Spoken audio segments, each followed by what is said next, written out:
Welcome to Tales to Terrify.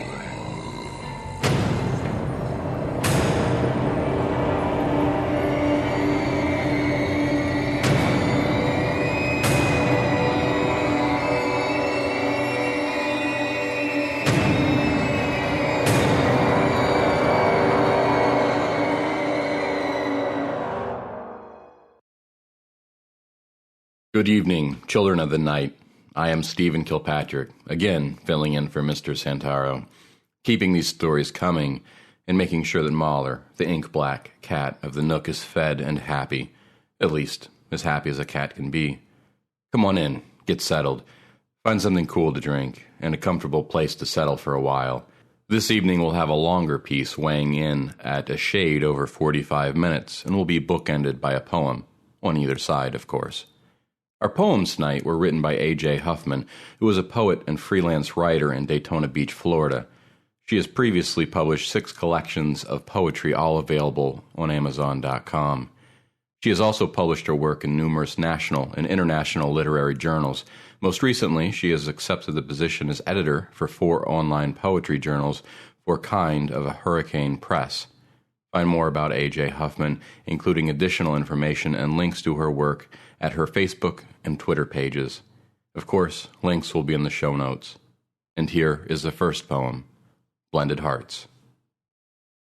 He was sleeping peacefully when I entered the room, and standing over him, I could almost see his heart pounding just beneath his skin.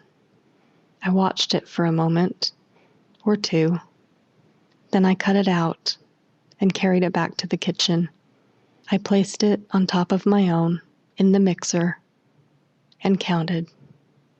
1, 2, 3. I pressed play, then stepped back to watch the show. And that was read to us by Antoinette Bergen. More about her a little later in the show. But that brings us to our main fiction of the night, Gary A. Braunbeck's Curtain Call. Gary A. Braunbeck is a prolific author who writes mysteries, thrillers, science fiction, fantasy, horror, and mainstream literature. He is the author of 19 books. His fiction has been translated into Japanese, French, Italian, Russian, and German. Nearly 200 of his short stories have appeared in various publications. Some of his most popular stories are mysteries that have appeared in the Cat Crime Anthology series. He was born in Newark, Ohio, as was I, and the city serves as a model for his fictitious Cedar Hill in many of his stories. The Cedar Hill stories are collected in Graveyard People and Home Before Dark. His fiction has received several awards, including the Bram Stoker Award for Superior Achievement in Short Fiction in 2003 for Duty, and 2005 for We Now Pause for Station Identification. His collection, Destinations Unknown, won a Stoker in 2006. His novella, Kiss of the Mudman, received the International Horror Guild Award for Long Fiction in 2005. As an editor, Gary completed the latest installment of the Masks Anthology series created by Jerry Williamson, Masks 5, after Jerry became too ill to continue.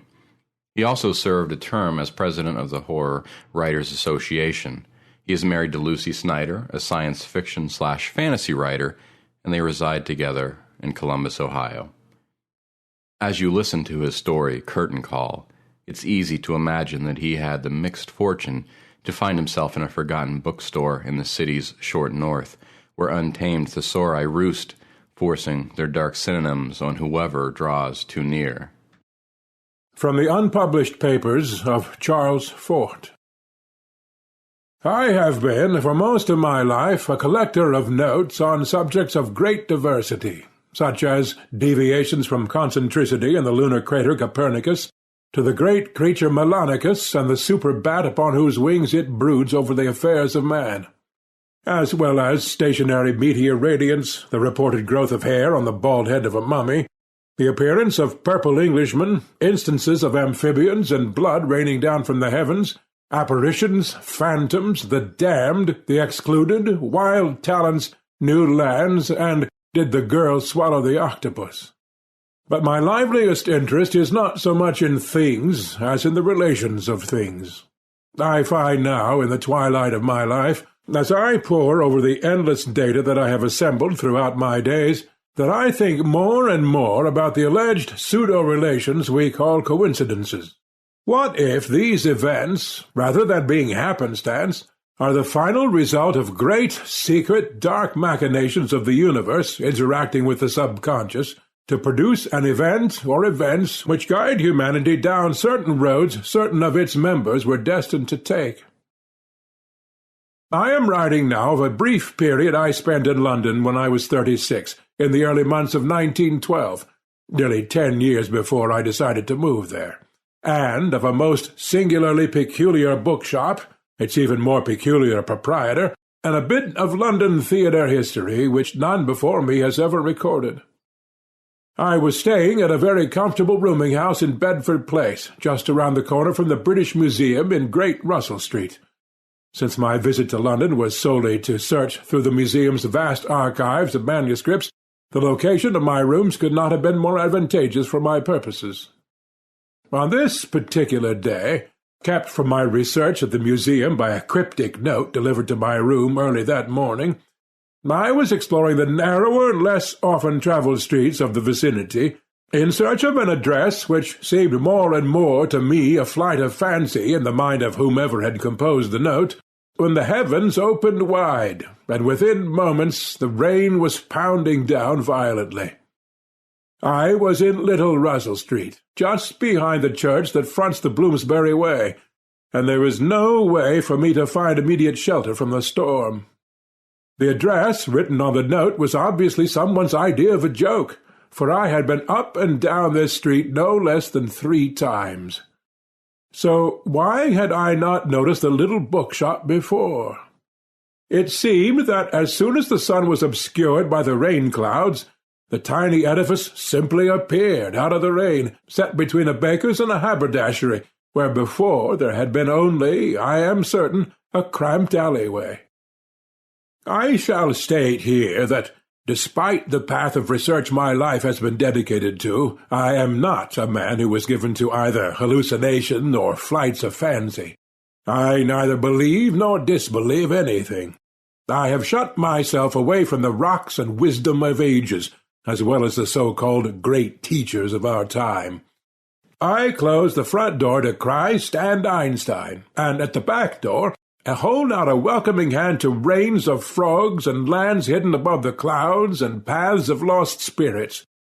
Come this way. Let's see if you can explain yourselves, I say unto these phenomena, always taking care to look upon them with a cold clinician's eye. I cannot accept that the products of minds are subject matter for belief systems. I neither saw nor did not see a bookshop hidden away on this street. It simply was at the moment, where the moment before it was not. I crossed the street and entered the place, nearly soaked through. The first thing that assaulted my senses was the so very right smell of the place. Perhaps you have to be a true lover of books to understand what I mean by that, but the comforting, intoxicating, friendly scent of bindings and old paper was nectar to my soul. I called out, asking if anyone were there. When no response was forthcoming, I removed my coat, draped it on the rack near the door, and after patting down my hair and shaking off the remnants of rain from my shoes and sleeves, proceeded to browse through the offerings. The walls were lined from floor to ceiling with sagging shelves full of books, and I could see at a glance that, though the stock contained everything from academic texts to the usual classics, its primary focus was on matters philosophical and occult. Everywhere I turned there were books such as Agrippa's De Occulta Philosophia, the ancient notes of Anaxagoras of Clazomene detailing his conclusions that the earth was spherical, the Gospel of Sri Ramakrishna, the Hande Ris Veda, the poems of Ovid, the plays of Aeschylus, Lucan's De Bello Civilia. My heart beat with tremendous anticipation. What treasures would I find here? It was only as I was admiring an ancient copy of the Popol Vuh, which sat under a glass case in the centre of a great table, that I became aware that I was no longer alone. How I knew this I could not then say, though what was soon to follow would make the reason clear. I turned and saw the proprietor. Though he appeared to be only a few inches taller than I, there was, nevertheless, a sense of power and great massive presence about him.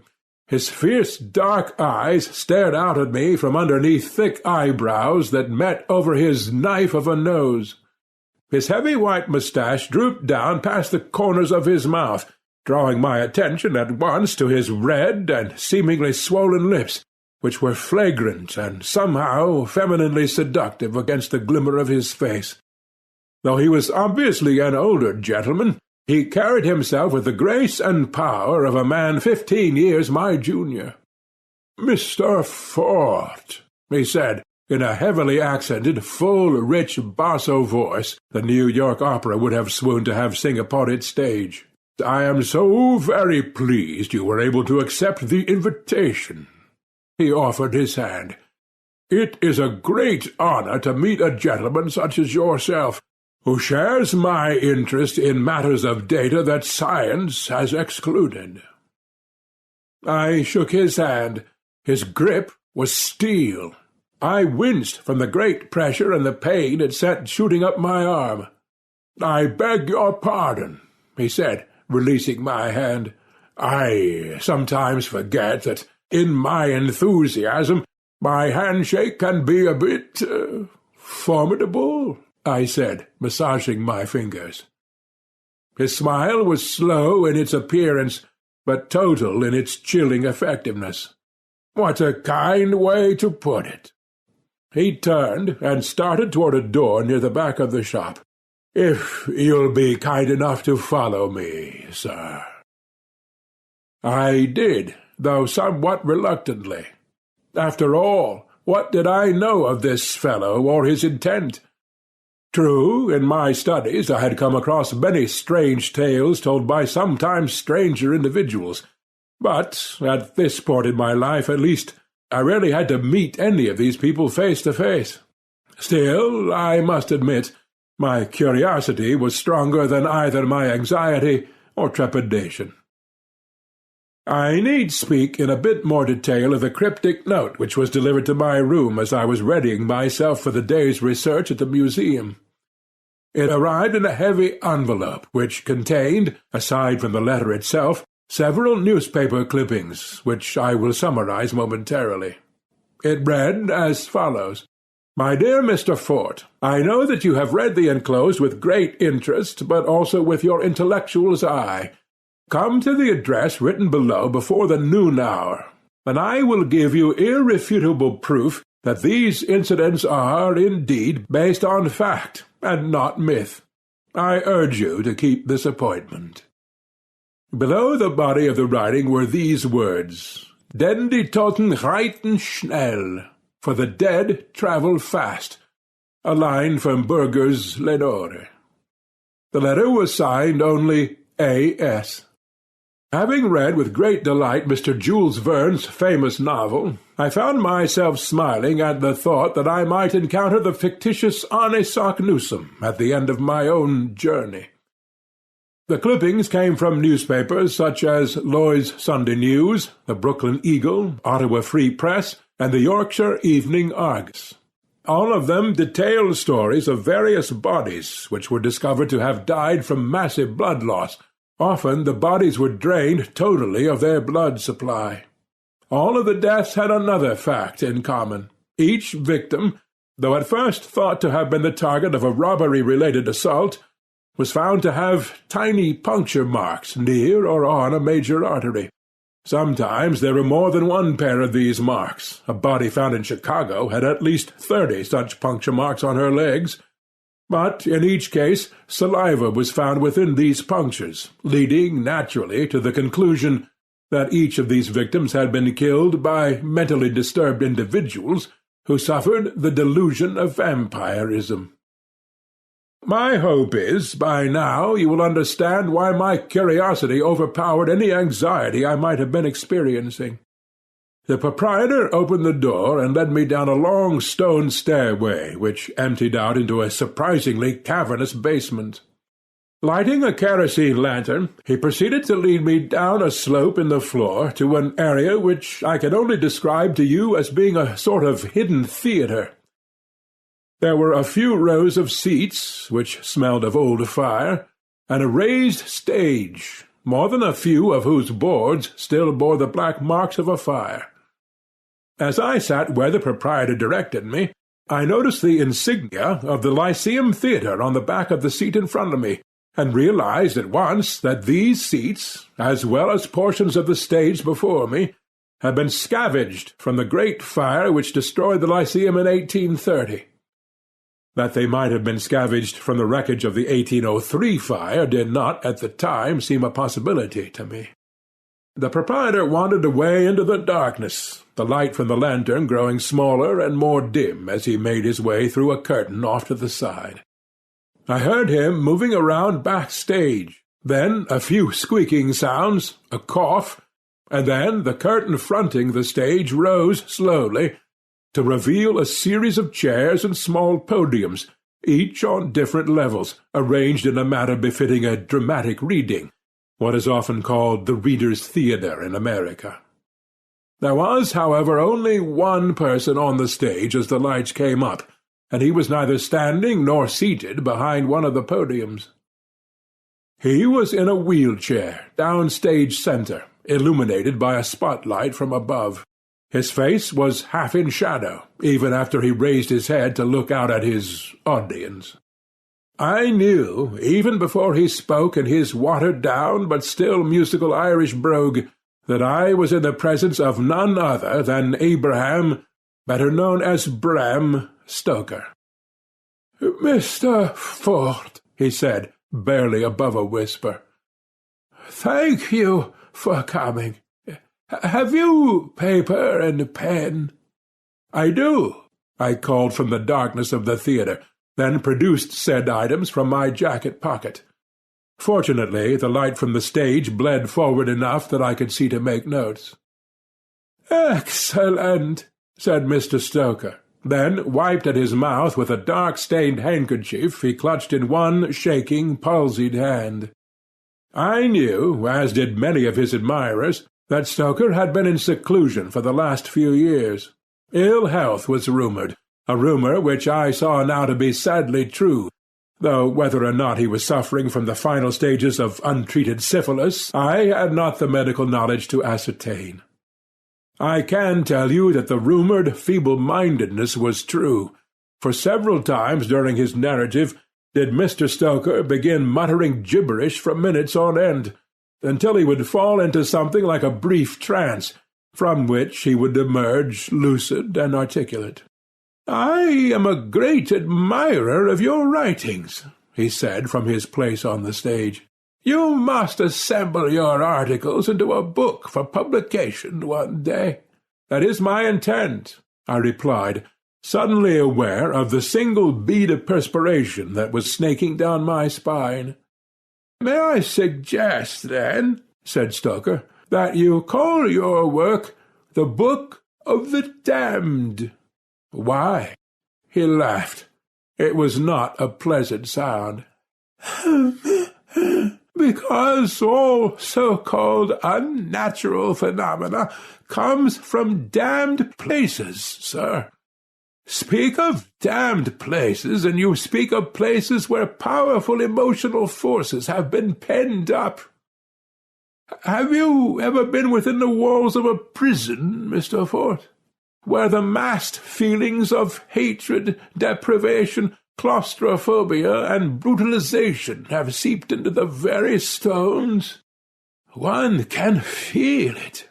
The emotions resonate. They seethe, trapped, waiting for release, waiting to be given form, Mr. Fort. What you might call an unconscious confluence, were you to label it in one of your articles. You now sit in the remnants of one such damned place, sir, the charred remains of the Lyceum Theatre. These stage boards, the curtain above me, the very seats which surround you, and the one in which you now sit, were discovered by myself in a basement storage area of the Lyceum during my time there as manager, along, of course, with Sir Henry Irving, my own personal vampire." He spoke Irving's name with a level of disgust that was absolutely chilling to hear. Even though Stoker attempted to hide his true feelings about Irving in his biography of the famous actor, it is now well known that during the 27 years he worked as stage manager at the Lyceum, Irving treated Stoker little better than a slave, paying him so very little that upon Irving's death Stoker was forced to borrow money from friends and relatives in order to survive. When he was no longer able to borrow money, he was forced to write such drivel as his latest, and I suspicioned what would be his last novel, The Lair of the White Worm. I could not help but share the sorrow of this broken man on the stage before me. There had been a potential for true literary greatness there once, but no more, and the late Sir Henry Irving was as much to blame for that as were Stoker's so-called personal indulgences. Remember, as you listen, Mr. Fort, emotions resonate. They seethe, trapped, waiting for release, waiting to be given form."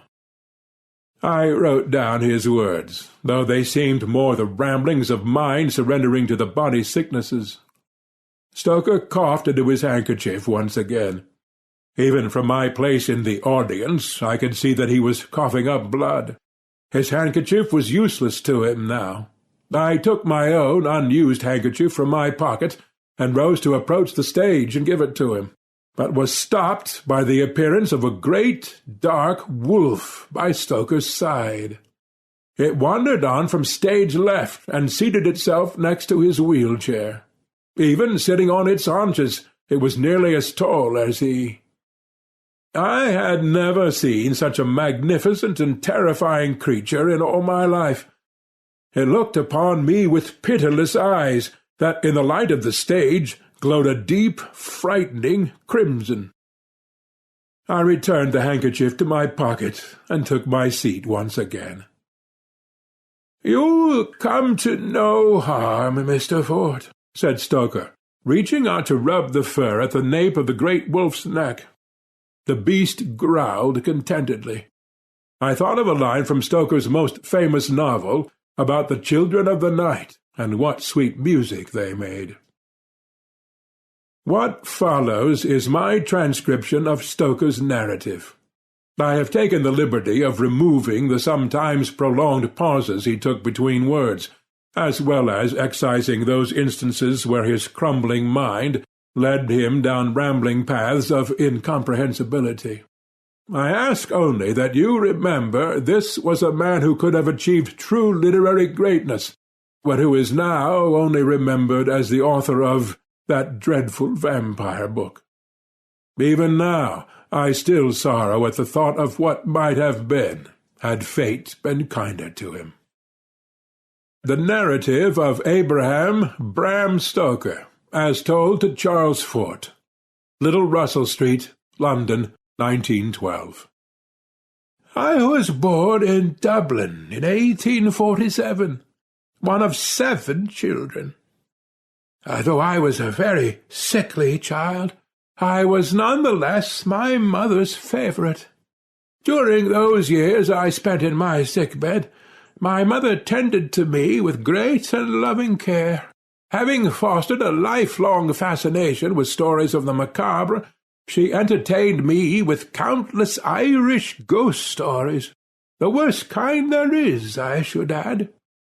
As a child, I was lulled to sleep each night with tales of banshees, demons, ghouls, and horrific accounts of the cholera outbreak of 1832. My mother was a remarkable woman, strong-minded, ambitious, proud, a writer, She hoped that I, too, might one day become a person of letters, a visitor to workhouses for wayward and indigent girls, and above all, she was a proponent of women's rights, much like her close friend, the mother of Oscar Wilde. I sincerely believe that, were it not for her kind ministrations on my behalf, I might have surrendered to the illnesses that plagued my early years. But she gave me strength and a sense of self-worth, and for that alone I shall always cherish her memory. When I became of college age, I was accepted to Trinity on an athletic scholarship. You would not know it to look at this pathetic body now, but there was a time when I was a champion. I was a record-breaker in my day, and I must admit I gained a reputation among the members of my class for a somewhat exaggerated masculinity. Some would even call it polemical. But I assure you that I was never less than chivalric toward the ladies with whom I kept company. I often wonder now if my way with the ladies back then is not the reason I am being punished in my final days with a wife so distant and frigid I might as well be wed to a corpse. In 1871 I graduated with honors in science, pure mathematics, which enabled me to accept a civil service position at Dublin Castle. That same year I began to review theatrical productions in Dublin, and in 1876 I was privileged to review Sir Henry Irving's magnificent performance in Hamlet. Shortly thereafter we became great friends. Or so I thought. The great actor is a strange beast indeed, Mr. Fort, for his ego is such that it requires, nay, demands, constant feeding. Sir Henry was much like a child in that way. He took more of my friendship than he ever did return, but I was simply too awestruck by the man's genius to take notice of this. I became his stage manager when he took over management of the Lyceum Theatre. That same year I began to publish my writings, The Duties of Clerks of Petty Sessions in Ireland. It was released to unanimous indifference from critics and the public alike. Sir Henry urged me to explore more universal themes in my work, much as Shakespeare and Milton and Marlowe did in theirs.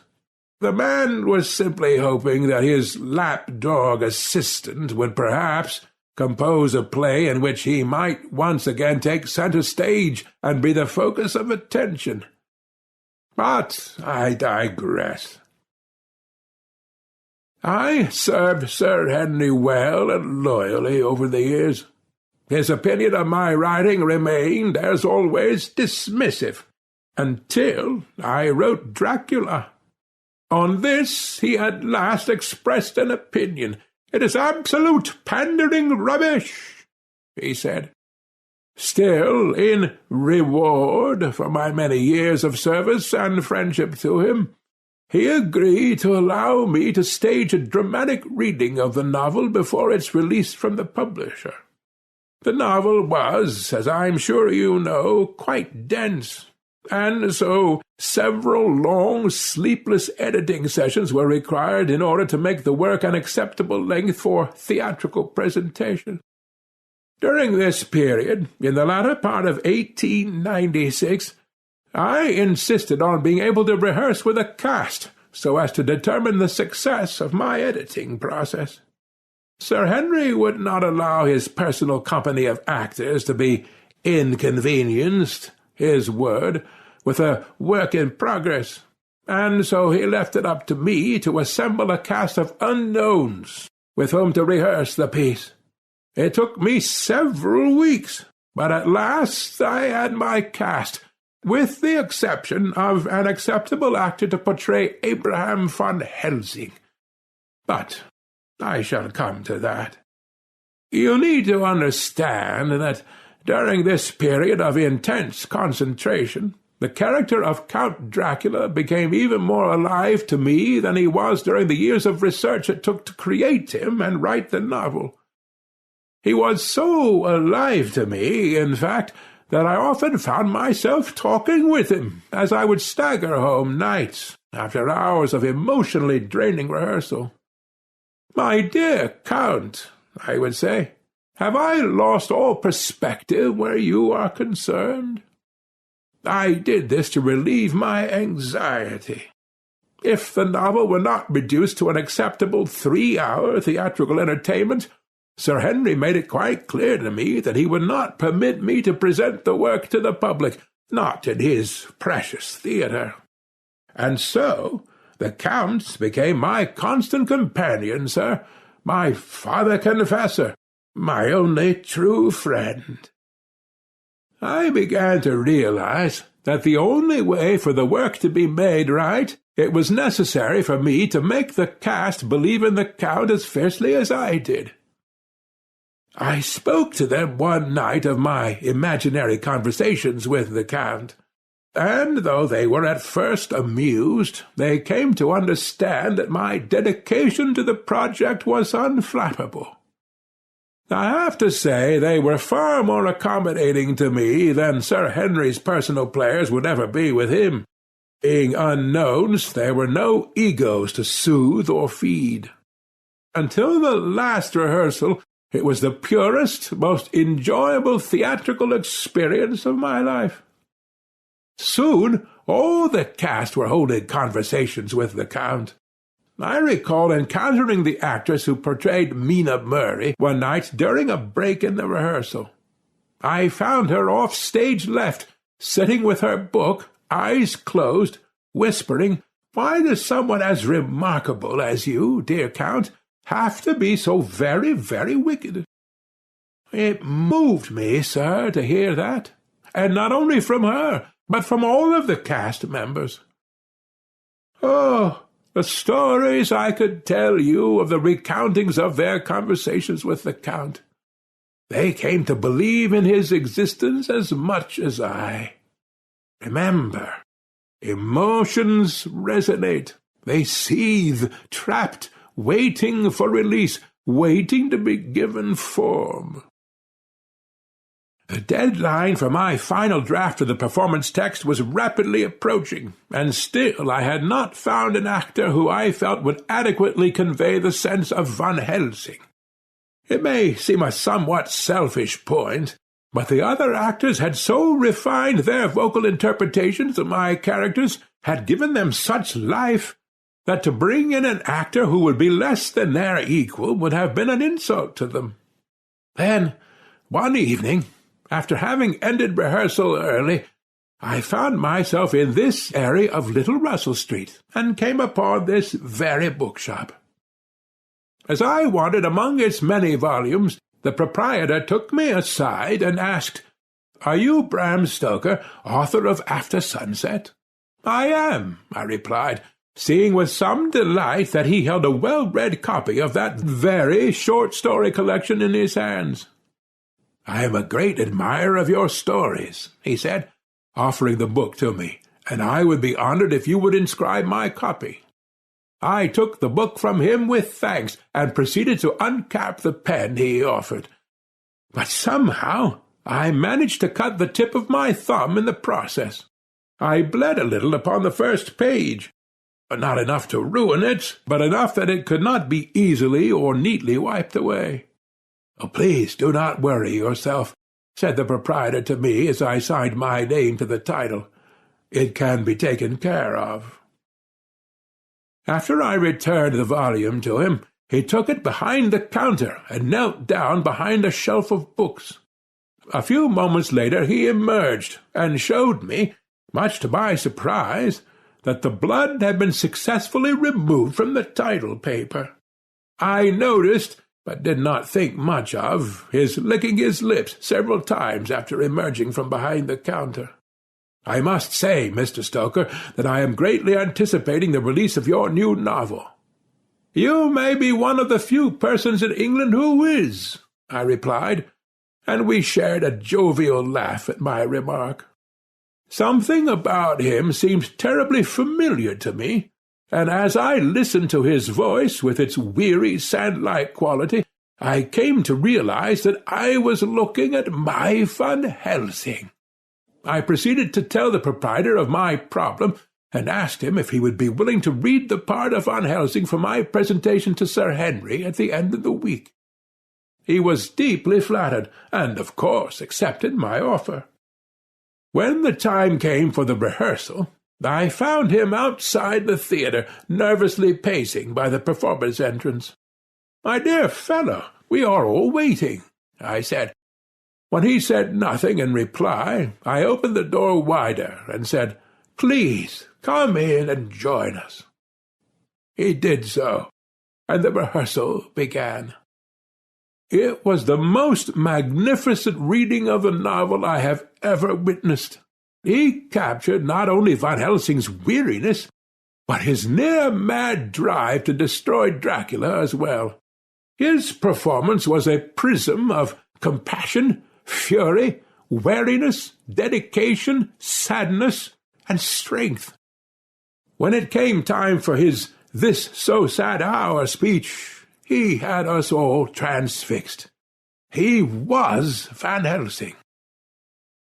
Then, at the conclusion of the scene, he began to laugh.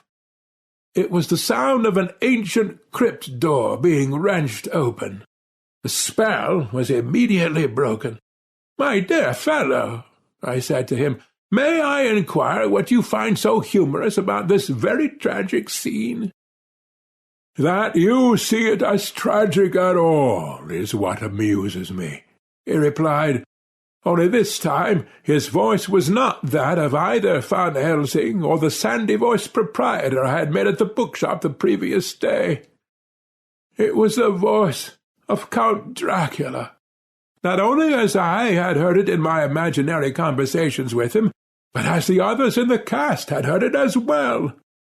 I looked upon all their faces, and knew that this was the voice of the Count, as we had come to believe it would sound.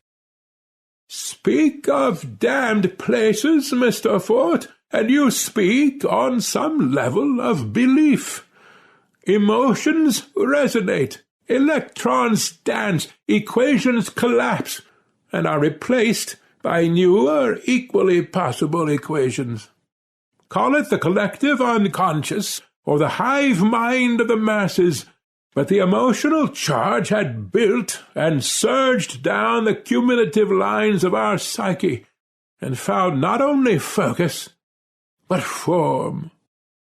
He changed before our shocked eyes, from man to bat, to wolf, to rodent, to owl, to insect, then back again, then a hybrid of all creatures plus man, a sight so unspeakable I have never been able to bring myself to put its description onto paper for fear of being labeled mad. Count Dracula rose up before us in all his dark, majestic, terrifying glory. "My thanks to all of you for our little talks at night," he said, smiling a lizard grin and exposing his awful teeth. "I have searched for centuries for a proper form in which I could enter your world, and you have so thoughtfully provided one for me." We began to run for the doors, but he became shadow and beast and speed itself. None of the cast made it any farther than the stage-left dressing-room entrance before he fell upon them and opened their veins with his teeth. His strength was superhuman, his speed that of the wrath of God himself, if indeed such a being exists at all. I huddled behind a stack of risers, listening to the terrified and soon silenced screams of my cast, as the Count fed on each and every one of them. After what seemed an eternity, he found my hiding-place, and lifted me up as easily as one would a newborn child. Holding me by the throat, he glared at me with his glowing red eyes, and said, "I wish to thank you personally, Mr. Stoker, for giving me life. But you have also made it necessary for the others who populated your novel to enter this world behind me, and so I must take my leave of you for now. Since I know now the ending of your story, I feel it is my duty to change it on this side. But you needn't worry about further revising your manuscript. I think it will be satisfactory to have the world believe that I am a fictitious creation, who was summarily dispensed with at the conclusion of your little melodrama." And with that he released me and disappeared into the night. Shortly thereafter, the members of my cast rose to their feet, undead all, and made their way down into the basement of the theatre, and from there into the sewers of the city. They are still there to this day, and I sorrow for what I unleashed upon them and the world. Dear God, how I sorrow! I sat in the darkness of the theatre in stunned silence for several minutes after Mr. Stoker finished telling his incredible tale. The man was obviously mad, but there still lingered in my mind a whispering doubt. And there was, after all, that unearthly wolf on the stage with him. "How can I help your unbelief?" came a voice. I had been staring at Mr. Stoker. His lips had not moved. I looked then at the wolf by his side. It spoke again. "Your unbelief, Mr. Fort. How can I help it?" The wolf moved forward, hunkered down as if to pounce, and at once became an army of rats that swarmed across the stage and into the orchestra pit and emerged in the aisle as the proprietor who had led me down there. "Does this help?" he asked of me. I rose to my feet and began to frantically make my way over the seats toward what I believed to be the staircase I had descended earlier. My heart was pounding against my chest with such force I feared it would smash through my ribs and tissue. The proprietor became several bats, who quickly swooped down and around me, assaulting me with their wings. I fell to the floor, and the bats collided in a flash of darkest shadow and became the proprietor again, only now he was much younger in appearance, taller, stronger, eternal. "Look upon me and fear, Mr. Fort, for I am as real as you dread I am." He reached out and grabbed onto my jacket with one hand, lifting me off the floor with unnerving ease, so that my feet dangled above the aisle like some marionette left hanging on a rope. I could not take my eyes from his blood-red gaze. My biographer, my creator, wishes for his cast to be given their proper curtain call, the one denied them so many years ago. He slammed me down into the nearest seat, and held me there with one mighty hand on my shoulder. "Nothing less than your most enthusiastic applause will ensure your safe exit from this place," snarled Count Dracula in my ear. An iron gate in the floor near the foot of the stage shifted with a nerve-racking shriek, and was cast aside by a hand that was more bone than flesh. And the parade of the dead began. How to describe what I saw? How to convey the pathetic, terrifying, sad, depraved sight which my eyes beheld? Their flesh, what remained of it, had the colour and texture of spoiled meat. Worms and other such creatures of filth oozed in and out of the holes in their faces, where once their eyes had resided. The stench of death was sickly sweet in the air, Some shambled, a few crawled, and one, a woman, had to be carried by another cast member because much of her lower torso was gone, leaving only dangling, tattered loops of decayed intestine, which hung beneath her like a jellyfish's stingers. I wept at the sight of them, but I applauded them. Oh, how I applauded! And I was not alone in my efforts.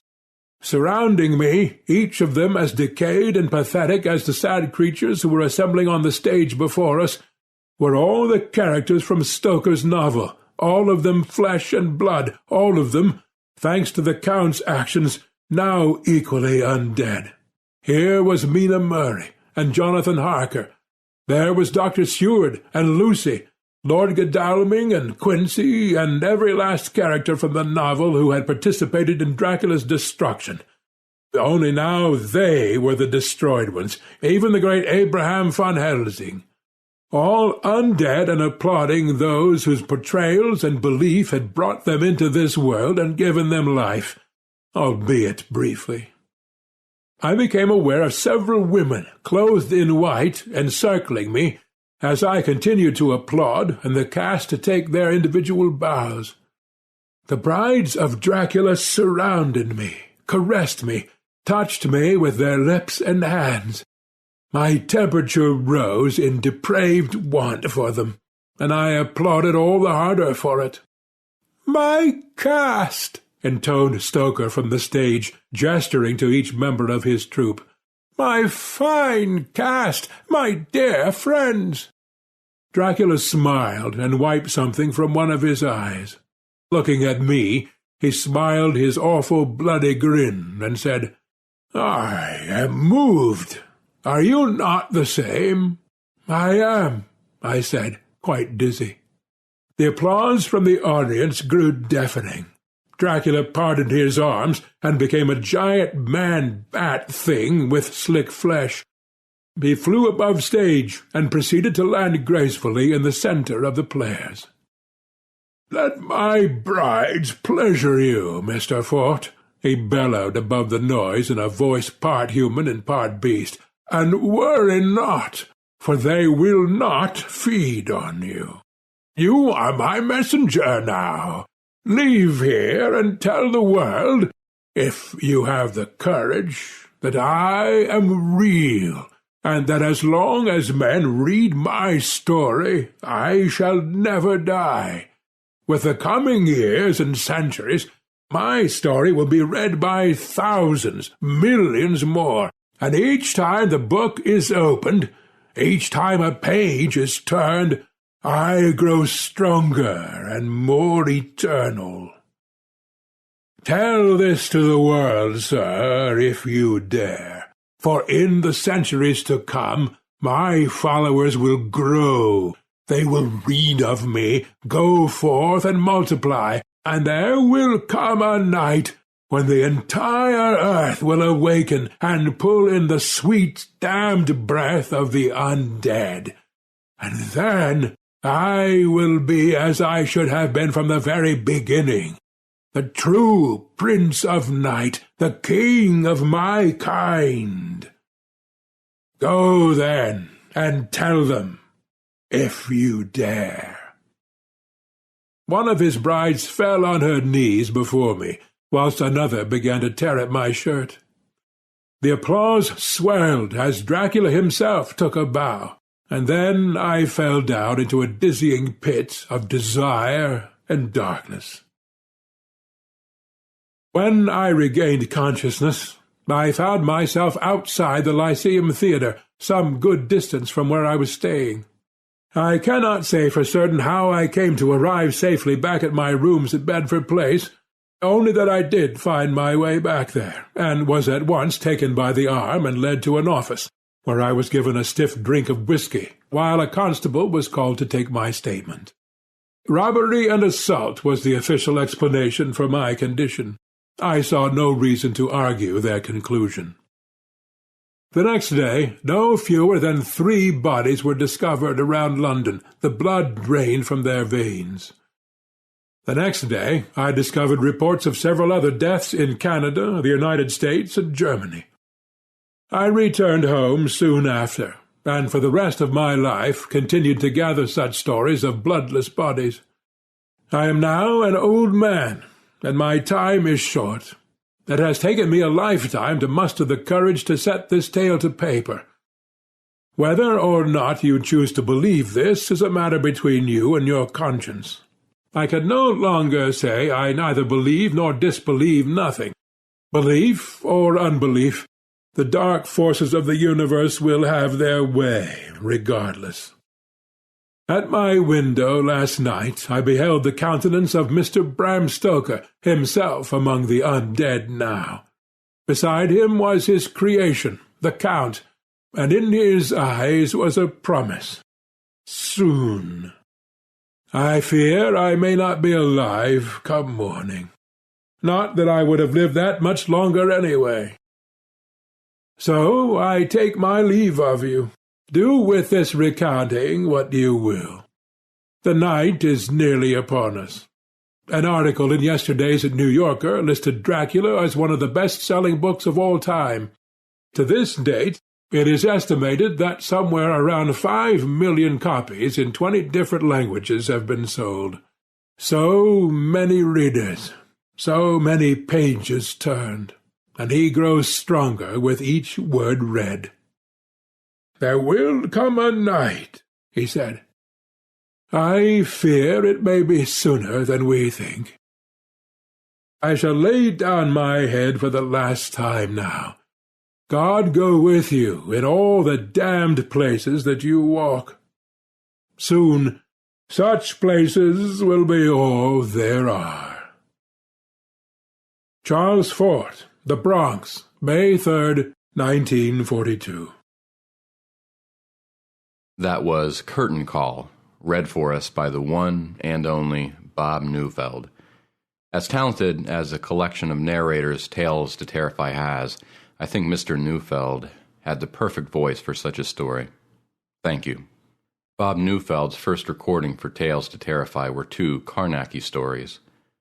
One by William Meekley, the other by William Hope Hodgson. His voice will be heard on our sister podcast, Crime City Central. In the meantime, you can find his recordings of complete works by Sir Arthur Conan Doyle, Joseph Conrad, Charles Dickens, Robert Louis Stevenson, and many others on LibriVox.org. When he isn't recording, Bob works in the wide, wonderful world of human resources. A link to a list of Bob's LibriVox recordings can be found in the show notes.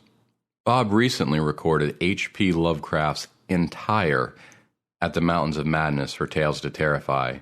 His narration was called by one veteran Lovecraftian the best reading of Lovecraft I've heard, and I've heard a lot. And now, just before our evening comes to a close, as promised, one more poem from A.J. Huffman. This one is Rainfall and the Snake by A.J. Huffman. Silently in her hole, I assumed sleep until the next morning. Didn't work. That was February. And for some reason it seemed ridiculously hot. Perhaps the psychological stress of a new month revolted. In the feverish stream of concentration, their hunger was transforming. Something too thin to be human, bulged and accused. They were hunting with stares. Someone said, "The flame is hot enough." Nothing but a crucible was the same. I heard my skeleton go up in flame. Both poems tonight were read to us by Antoinette Bergen, a veteran narrator of Tales to Terrify. Antoinette Bergen is twisted and dark, sarcastic and pessimistic, weird and demented. All these things combined somehow make her absolutely adorable. She is the author of bedtime stories for children you hate, and has been known to mail packages of lime jello to people she deems worthy. She can be found on Twitter as @Nettie_Bergen, and probably won't harm you if you follow her. She also commented on Twitter recently that Utah has a shortage of lime jello. A link to her Twitter account will be in the show notes. She recently read David A. Riley's His Pale Blue Eyes on show number 130. A favorite narration of hers was a little older, back in show 107, which was her read of Scott Nicholson's you'll never walk alone. And that will be our evening, children of the night. Travel safe, keep yourselves cool. We'll see each other again next week. And pleasant dreams.